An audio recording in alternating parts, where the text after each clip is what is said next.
Now, where did the gospel go? On one occasion, when Jesus was going to the house of a leader of the Pharisee to eat a meal on the Sabbath, they were watching him closely.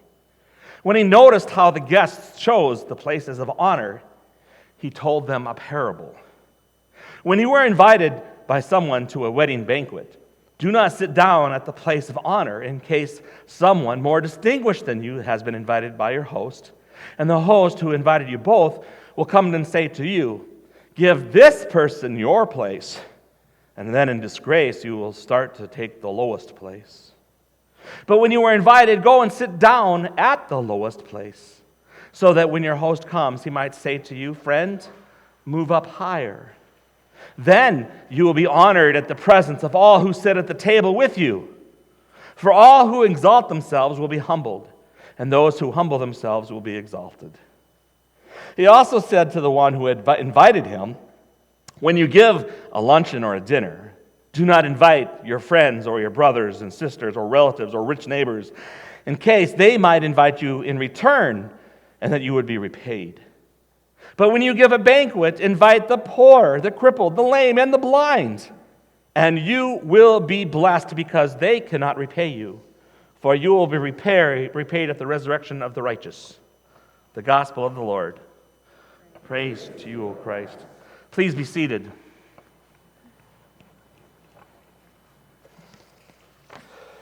You know, one of the hardest things in my life that I have found to do is to play the game.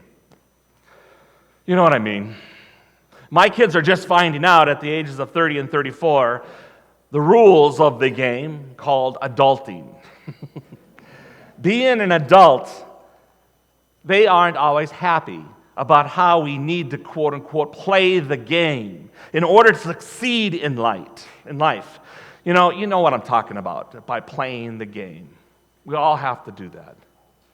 Last week I preached on the Sabbath, and sometimes you need to just break the rules, if you will, in order to do what is right in God's eyes instead of playing the game.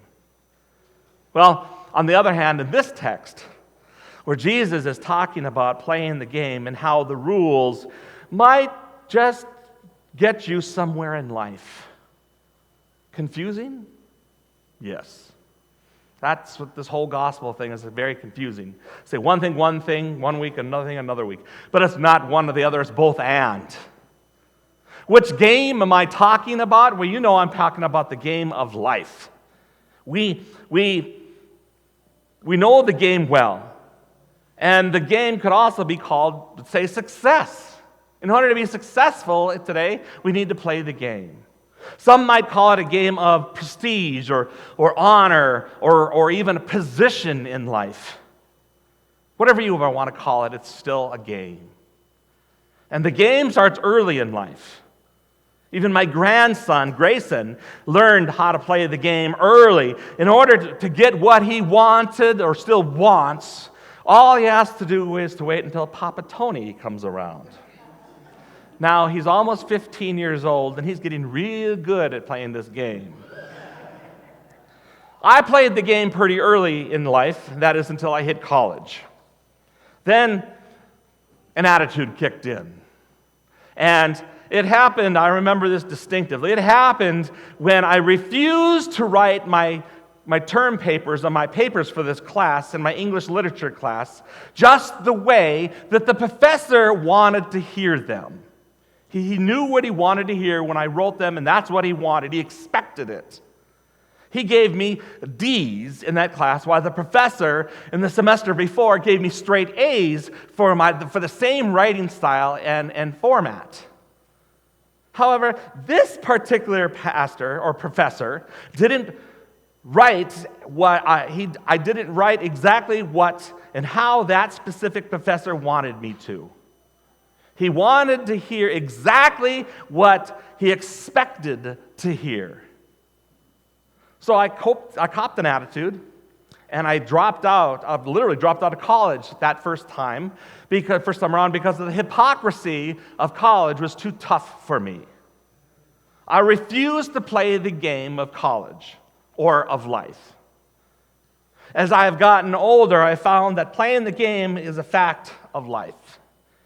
And there are just some things that we got to do. Some things that we got to do in order to survive in this world, to be successful. Even Einstein said that you have to learn the rules of the game, and then we need to play better than anyone else does. Thank you, Einstein. We need these rules in life to have a civil society as well, and a healthy community, to know a way to do things in life. And perhaps that might be exaggerating a little bit, but I don't know. I don't think so. Even our work life has a game. As a pastor, there are rules that I'm supposed to play by, and many of them are, I still have a hard time with, but I deal with it. 25 years of ministry doesn't teach you how to do nothing, but many of these rules that have changed in the ministry through the years, but many people still expect ministers to play by some of the old rules, I would call them.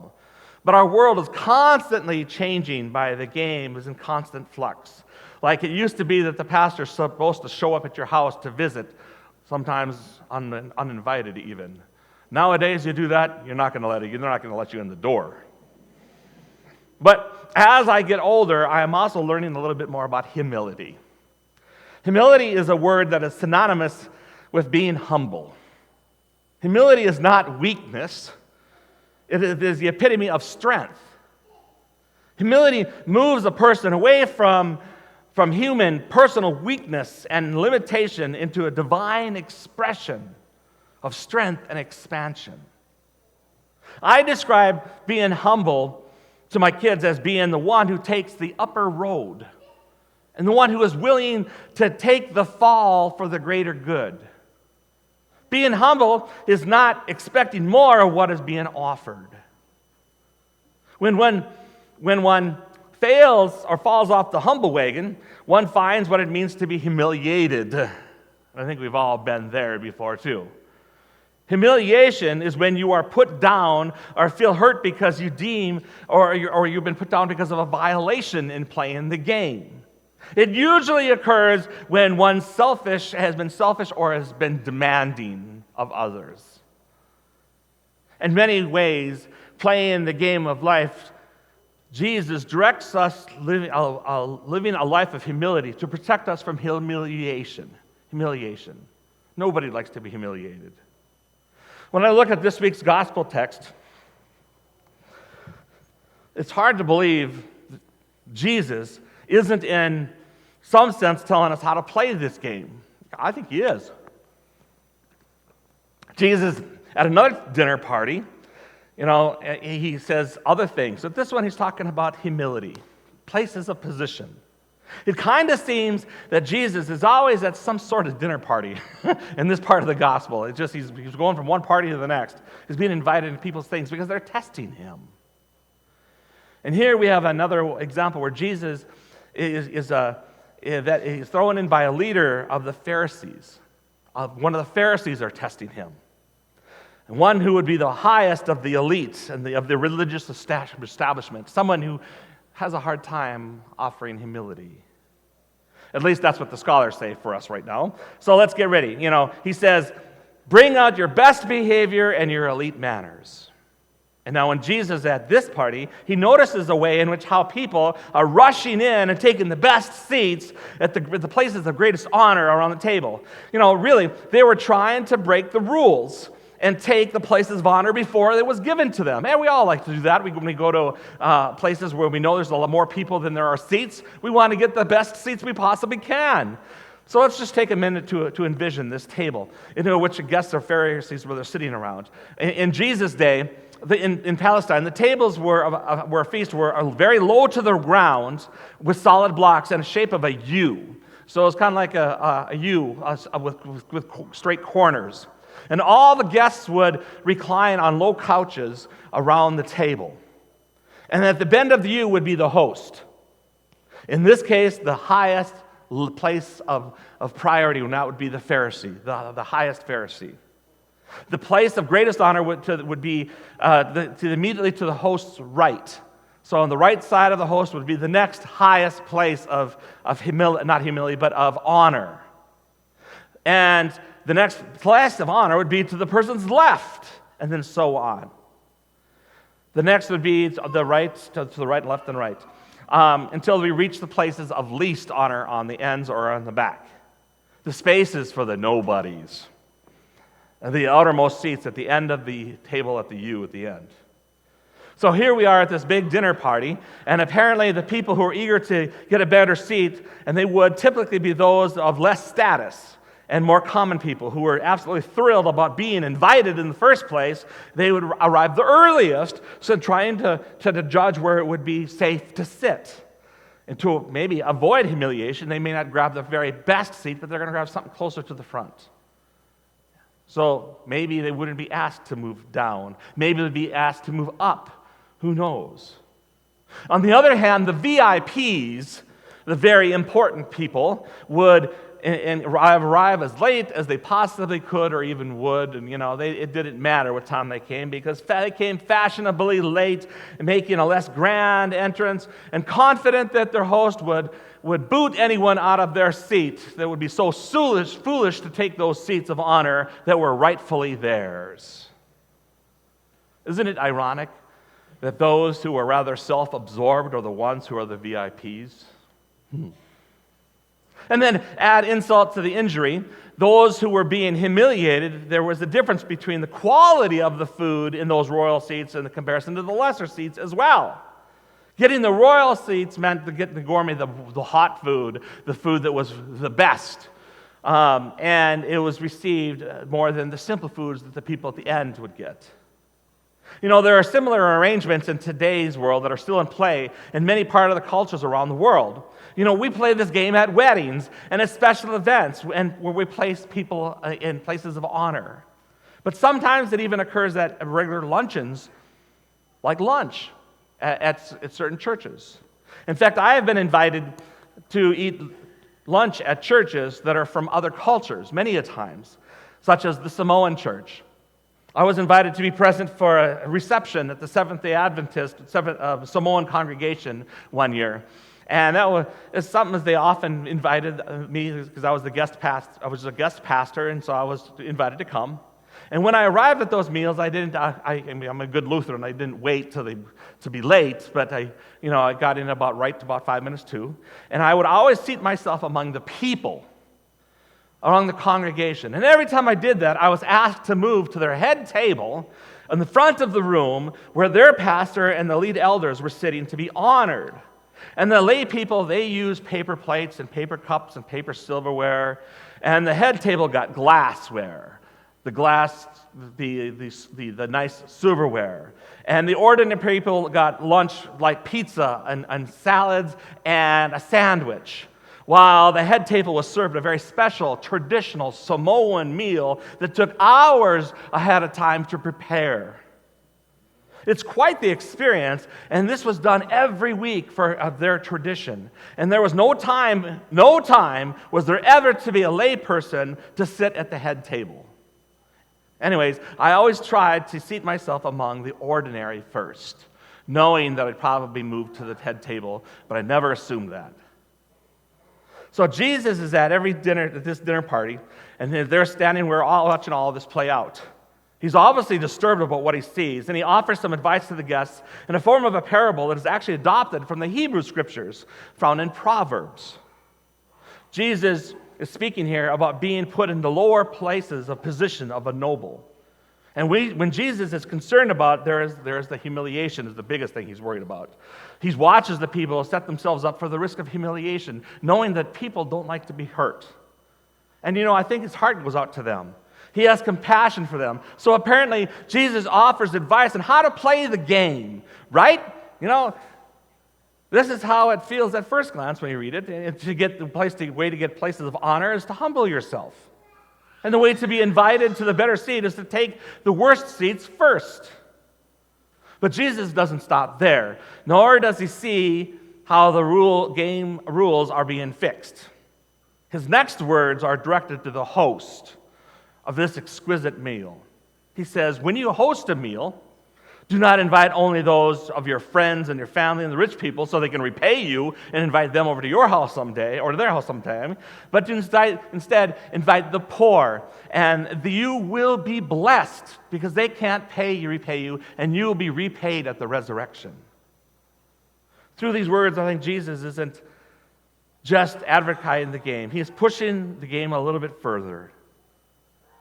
In fact, maybe Jesus wants to see a change in some things in their hospitality events.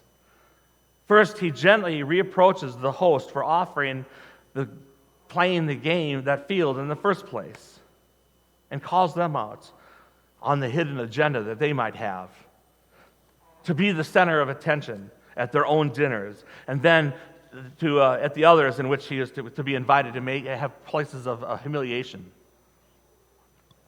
So Jesus offers a radical alternative. Jesus says, forget your usual guest list. Forget this, I'll scratch your back if you scratch mine, the usual way of doing things. Do something entirely different. Invite those who don't have the means to return to the honor with an invitation of their own here. Invite the poor, the crippled, the blind, and the lame, those who don't have any possibility to invite you. Therefore, Jesus is encouraging the Pharisees to invite precisely those people whom he probably spends his days avoiding. The people that the Pharisee avoids are the one that Jesus is saying, those are the people that we need to be worrying about. In all reality, the Pharisee took Jesus' advice. If they took Jesus' advice, they would certainly become ritually impure because of the laws of the day. Because if they even had contact with these people, they'd be claimed impure and have to be cleansed. And this would have been a huge social change if these people would have even attempted to do what Jesus is trying to have them do. So what Jesus is asking here is a radical change, not something of just humility that we're talking about maybe not puffing yourself up so much, but Jesus is suggesting a radical change, to be humbled, to be exalted. Jesus is taking a hard look at the society's notion of honor and shame, of who's in and who's out, and what's up and what's down, and he's turning it all around on their head. And here, who you should have at your dinner parties. He says, the people you want least to see in the whole world. Here's how to be exalted. He says, try to find yourself a quiet little spot at the very bottom of the heap. Live your life there for a little while and see how it feels. Jesus' vision is offering us this vision of a new start, a new world, one that has nothing to do with the game. Jesus is offering us a vision at the table in which no one has a place of honor because everyone is at the place of honor. That's the key. At Jesus' table, everyone has a place of honor. It is a completely circular table filled with the most honored guests around because it is God who extends the invitation this time. God extends the invitation to everyone. And there is some great news in this passage. The table of the Lord is open. And every table and every seat at the table is a place of honor. And there is a hard, challenging good news in this passage. The hard, challenging good news is that the Lord's table is open.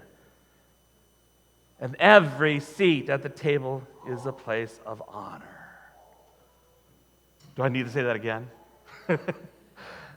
God has invited every one of us, and every seat is a place of honor. Don't forget that. All are welcome. Amen.